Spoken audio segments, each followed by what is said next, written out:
O meu jejum agrada a Deus sem pressão.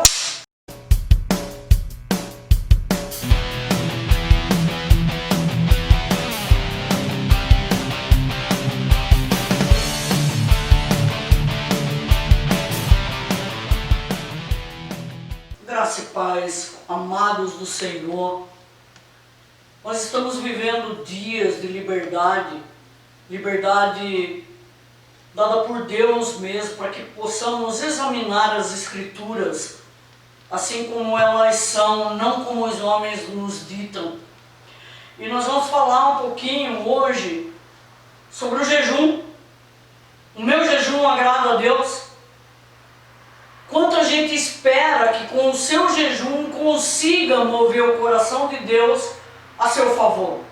Quantos cristãos dedicam um dia a Deus, uma semana ou um mês até de jejum total, parcial, procurando mover a mão de Deus a seu favor. O jejum é uma prática do judaísmo. No dia de Yom Kippur, o judeu costumava jejuar, mostrando dessa maneira quebrantamento, arrependimento a Deus. Ele deitava na cinza, vestia pano de saco, tirava toda aquela vestimenta usual do dia e vestia pano de saco. Era um dia dedicado à oração, à reflexão e ao arrependimento. Essa foi a colocação original na lei judaica. Depois foi passando por algumas mudanças, mas a grosso modo, quando alguém estava de luto, como Davi ali no passado, jejuou, se absteve de comer quando o menino dele estava doente, era para luto, para tristeza, para arrependimento diante de Deus, um dia específico. Depois não, depois durante a história foi se mudando a maneira usual da prática desse jejum. Lá em Mateus 9,14, Jesus fala sobre isso.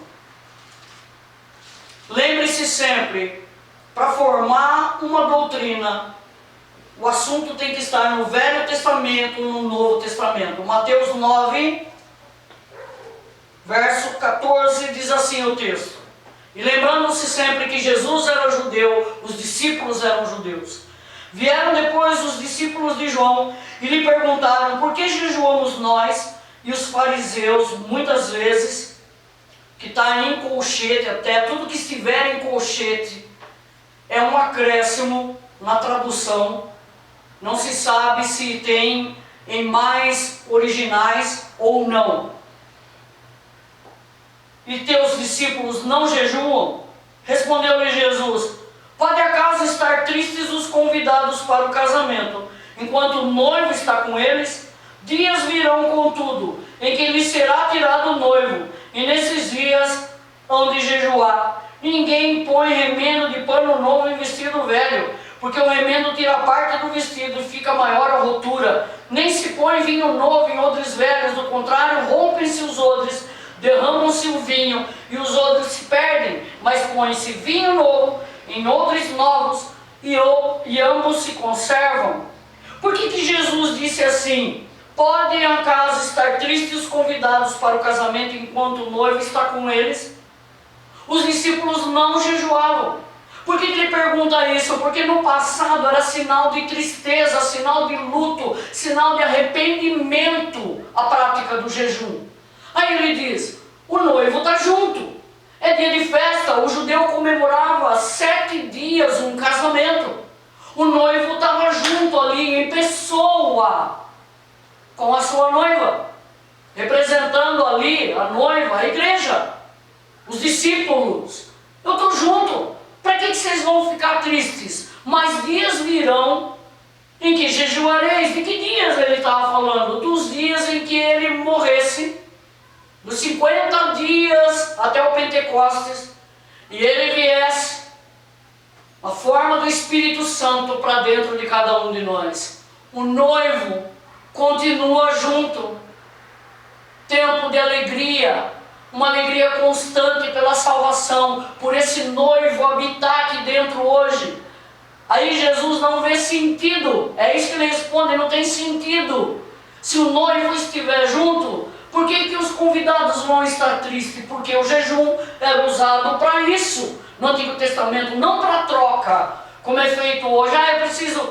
A igreja precisa comprar o terreno, vamos jejuar. Gente, pelo amor de Deus, é você dizer para Deus que o sacrifício que Jesus fez na cruz do Calvário foi insuficiente, precisa do seu jejum também.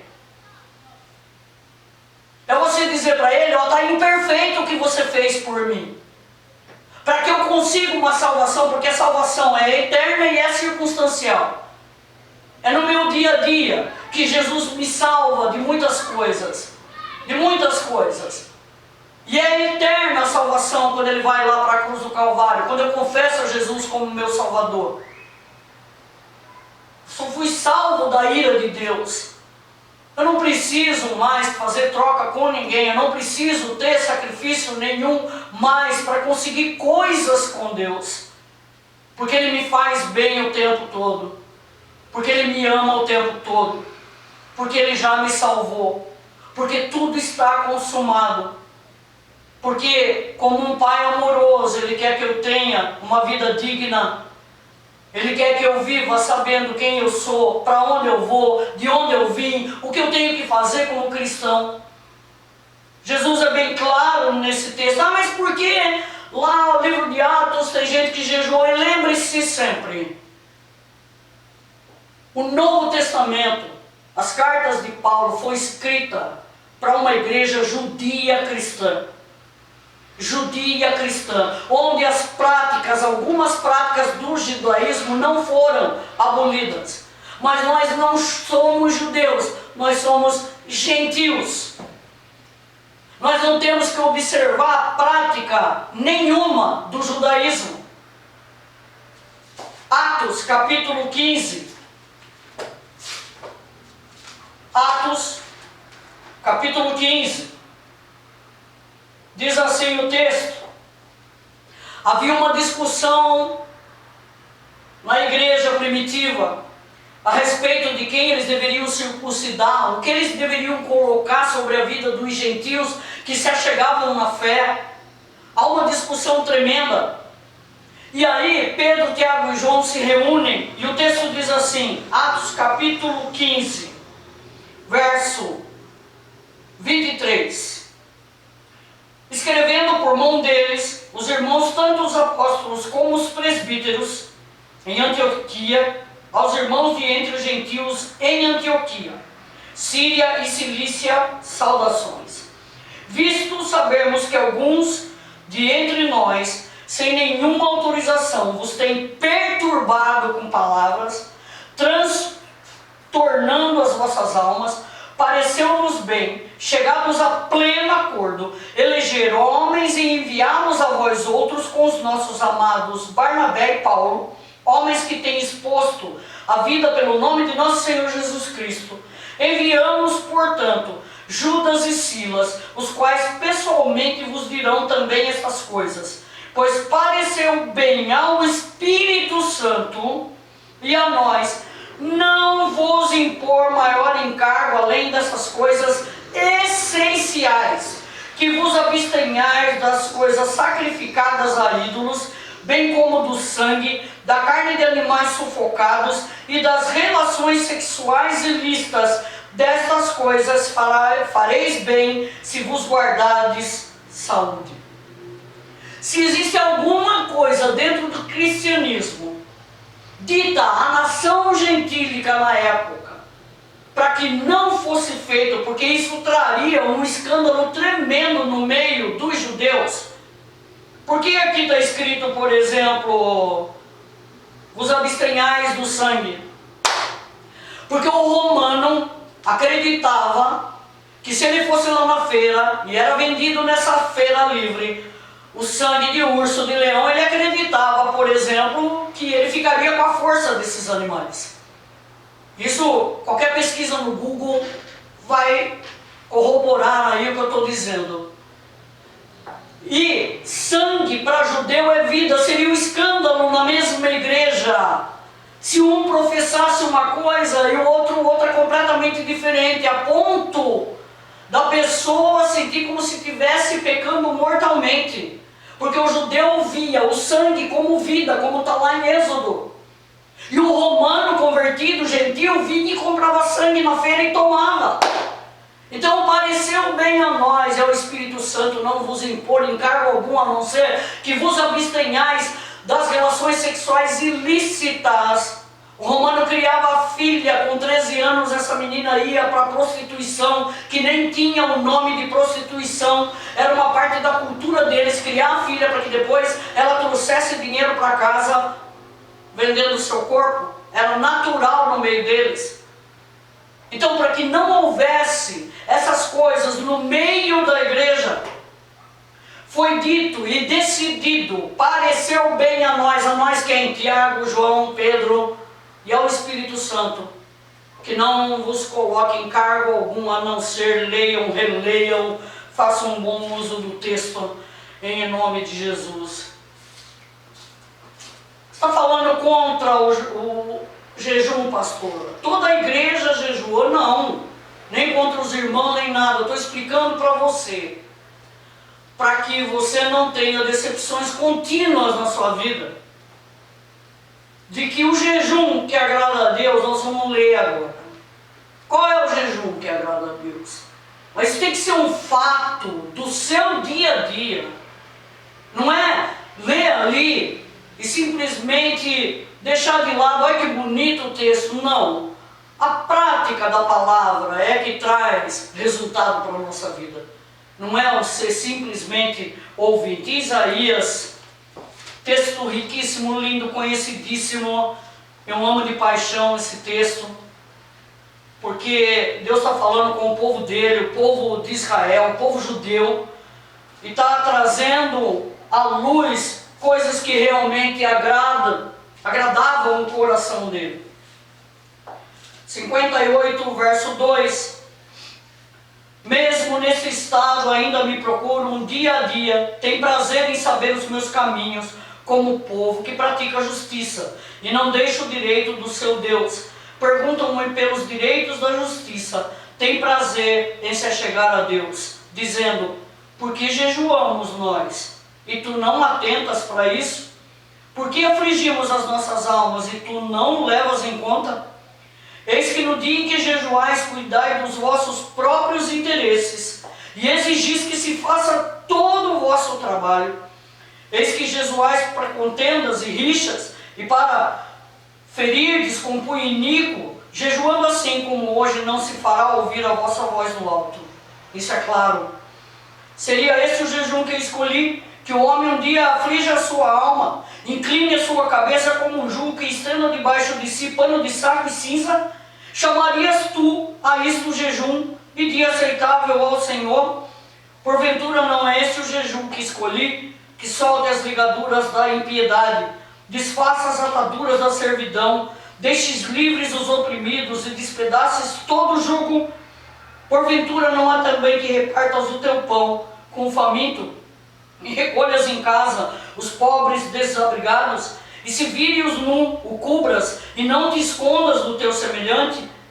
Então, olha a condicional, então romperá a tua luz como a alva, a tua cura brotará sem detença, a tua justiça irá diante de ti, a glória do Senhor será a tua retaguarda. Receba isso em nome de Jesus. Então clamarás e o Senhor te responderá, gritarás por socorro e Ele dirá, eis-me aqui. Se tirares do meio de ti o jugo, o dedo que ameaça, o falar injurioso, se abrires a tua alma ao faminto e fartares a alma aflita, então a luz nascerá nas trevas e a tua escuridão será como o meio-dia. O Senhor te guiará, continuamente fartará a tua alma, até em lugares áridos, e fortificará os teus ossos. Serás como um jardim regado, como um manancial, cujas águas nunca faltam. Os teus filhos edificarão as antigas ruínas, levantará os fundamentos de muitas gerações, e serás chamado reparador de brechas. e restaurador de veredas, para que o país se torne habitável. Esse é o jejum para a nação gentílica e para o povo de Israel também, mas principalmente para o povo de Israel. Era isso que Deus estava dizendo: eu não escolhi esse tipo de jejum para mim. Você não me agrada fazendo isso. Você me agrada a hora que no verso 2 ali está dizendo que eles exigiam uma justiça, que Deus fosse justo para com eles, mas o coração deles permanecia inalterado. Quanto o teu coração mudou, meu querido?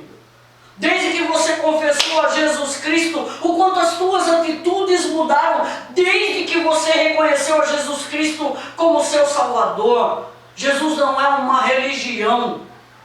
Jesus é vida transformadora dentro dessa minha vida e dentro da sua vida, meu querido. Não é um ato externo que vai mover a mão de Deus, é de dentro para fora. É a mudança real que traz comprometimento com o Evangelho. É a mudança real na sua forma de tratar as pessoas. A partir da sua própria casa, meu querido, minha querida. A partir da sua própria casa. Porque na igreja, todos nós levantamos mãos santas. Todos nós somos bonzinhos. Todos nós carregamos Bíblia debaixo do braço. Todos nós temos o mesmo comportamento. O que Deus está dizendo é: farta a alma aflita, e a tradução literal disso é: divida seus bens. Divida seus bens. Esse é o Evangelho. Por isso Jesus lá na frente falou assim: viu, é tempo de alegria. Não precisa mais isso tudo. Meus discípulos não jejuam porque estão felizes comigo junto. Onde está Jesus hoje? Dentro de mim, dentro de você. Assim seja. Assim disse o Senhor. Beijo, meus queridos.